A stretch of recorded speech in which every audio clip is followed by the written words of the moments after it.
All right, so again, we're supposed to evaluate if possible and then round to nearest hundredth. So we want the first one to be f of a negative 243 and our second one to be f of a positive 243.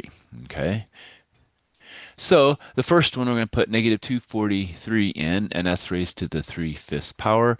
And our second one's 243, and we're raising that to the positive 3/5 power.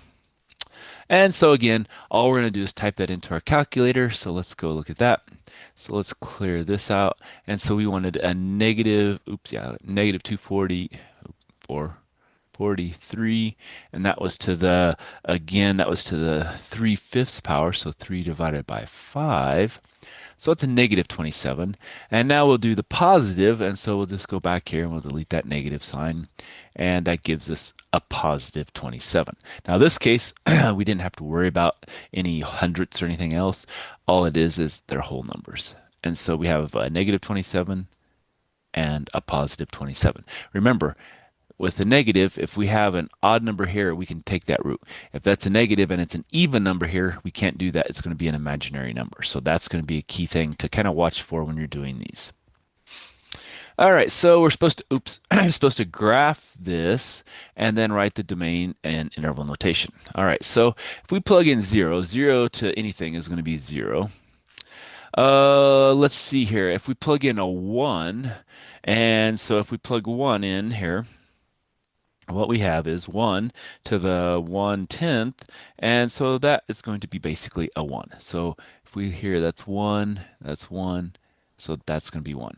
Now after that, we're going to have to start plugging in values here. So let's see here. If we plug in and put some numbers into our calculator, we can get them out.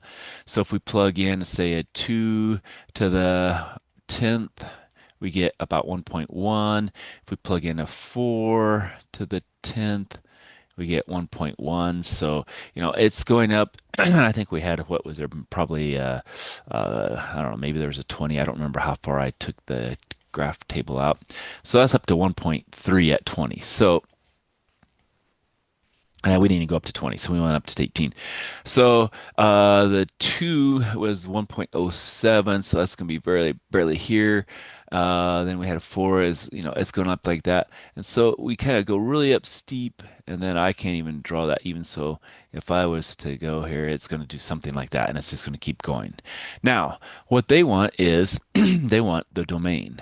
So the domain is going to be what? Well, it's going to be from 0, because 0 worked, all the way up to positive infinity. So that would be our domain in interval notation. All right, let's stop there and we'll come back for some more.